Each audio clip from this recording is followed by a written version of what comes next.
নমস্কার। কার্ডিফ থেকে আজকে সকালবেলা আমি একটু আগে তৃষাকে বলছিলাম যে আমরা কার্ডিফে অবভিয়াসলি সেকেন্ড ওয়ান ডে ইন্টারন্যাশনালটা আছে, তাই জন্য আমি সকালবেলা হাঁটতে গিয়েছিলাম জানেন।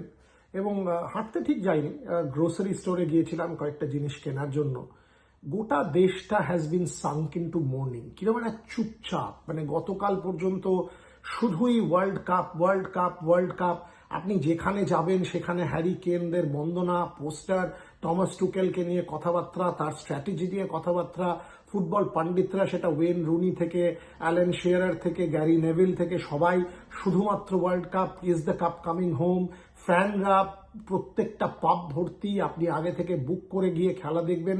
পুরো জিনিসটাই একটা ফুটবল কেন্দ্রিক দেশ এ পরিণত হয়েছিল। আর আজকে সকালবেলা ওয়ার্ক ডে, আপনি যদি যান, যে আমি যেটা মেইন স্ট্রিট সেইখানটা গিয়েছিলাম, লোকে কাজে যাচ্ছে ঠিকই, অফিস যাচ্ছে ঠিকই, স্যুট বুট পরে বেরিয়ে পড়েছে ঠিকই, কিন্তু কেউ কথা বলছে না। আপনার দেখলেই মনে হবে যে কিছু তো একটা ঘটেছে। যেরকম পরিবারে যেরকম একটা কোনো বিয়োগ হলে, পিতৃবিয়োগ হলে বা মাতৃবিয়োগ হলে যেরকম একটা অদ্ভুত পরিস্থিতির সৃষ্টি হয়, কিরম সবাই যেরকম ইন মর্নিং, সেরকম একটা ব্যাপার। একটা ইন্টারেস্টিং পোস্টার চোখে পড়লো, একটা হ্যারি কেনের ছবি ছিল লাগানো দেয়ালে, একটা রেস্টুরেন্টের দরজায় হ্যারি কেনের ছবি ছিল, হাতে ওয়ার্ল্ড কাপটা নিয়ে বানানো একটা ছবি।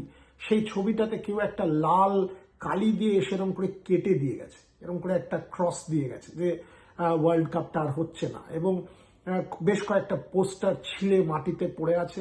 পাবগুলো অবভিয়াসলি বন্ধ। আজকে থেকে বলাই যেতে পারে যে সেই ব্যবসাটা বন্ধ হয়ে যাবে, যে ব্যবসাটা গতকাল পর্যন্ত চলছিল।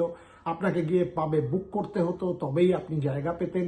সো এই যে একটা ফুটবল ঘিরে উন্মাদনা, মানে সেইটা সম্পূর্ণভাবে এই কালকের খেলার পরে শেষ হয়ে গেছে। এবং যেভাবে ইংল্যান্ড হেরে গেল, সেইটার জন্য আরো আজকে খবরের কাগজগুলো আমরা যদি দেখি, খবরের কাগজগুলো এটাই বলছে যে 84 মিনিট পর্যন্ত লিড নেওয়ার পরে টমাস টুকেলের ওই একের পর এক ভুল স্ট্র্যাটেজিক সিদ্ধান্ত। গোটা টুর্নামেন্ট টমাস টুকেল দুর্দান্ত স্ট্র্যাটেজি। আপনি ভাবুন, মেক্সিকোর বিরুদ্ধে 10 জন হয়ে যাওয়ার পরেও তার যে স্ট্র্যাটেজিক ক্যালকুলেশনগুলো ছিল, সেখানে তিনি ড্যান বার্নকে নামিয়ে একটা ফাটকা খেলেছিলেন যেটা কাজে লেগে যায়।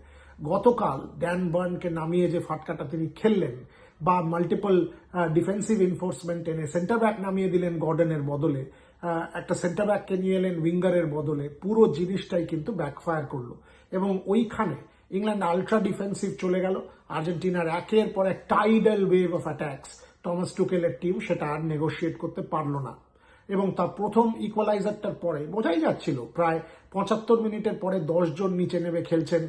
ডিফেন্সিভ শেপটা কমপ্লিটলি নষ্ট হয়ে গেছিল। একের পর এক বল পোস্টে লাগছে, একের পর এক বল অপরচুনিটি ক্রিয়েট হচ্ছে। এবং লিওনেল মেসি পুরো আর্জেন্টিনা টিমটাকে ইন্সপায়ার করে তাদের সমর্থকদেরকে যেভাবে তারা চাগিয়ে দিয়েছিলেন, ইট ওয়াজ এ ডিফারেন্ট আর্জেন্টিনা।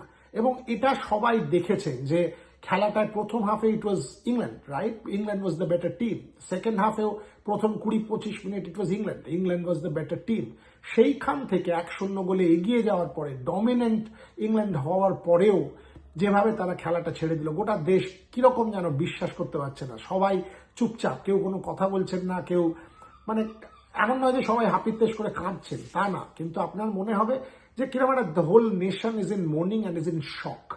একটা একটা একটা অদ্ভুত পরিস্থিতি। এবং নেক্সট 4 বছর, তার মানে কি হলো, 60 বছরেও কিন্তু এই কার্সটা শেষ হলো না। 1966, 2026, 60 বছর পরেও the cup is not coming home. এরপরে আরো 4 বছর, এবং বলাই যেতে পারে যে হ্যারি কেন হয়তো আর থাকবেন না।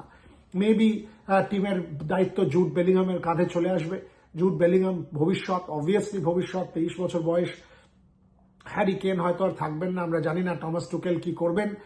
কিন্তু ক্লিয়ারলি রাস্তাটা কঠিন। এবং এখান থেকে ইংল্যান্ড কি করে, ইংল্যান্ডকে এখান থেকে মায়ামি যেতে হবে ফ্রান্সের বিরুদ্ধে ব্রঞ্জ মেডেল ম্যাচটা 18 তারিখে।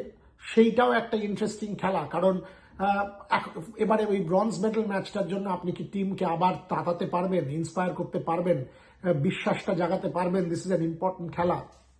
অনেকে বলবে কনসোলেশন প্রাইজ, কিন্তু অ্যাটলিস্ট মেডেল তো বটে। সেখানে কিলিয়ান এমবাপের ফ্রান্স, একটা ব্রিলিয়ান্ট টিম।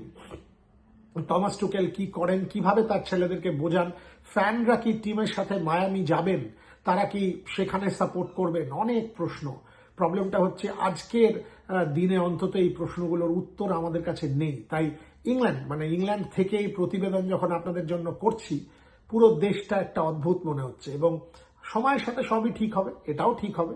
এই দেশের লোক আবার তাদের গলা ফিরে পাবেন, ফুটবল আবার সেই মহিমায় সবাই দেখবে। কিন্তু আজকের জন্য দেশটা কিন্তু একটা অন্য দেশ, অন্য পরিস্থিতি। এখনো কেউ বিশ্বাস করতে পারছেন না গতকাল রাত্রে কি হয়েছে।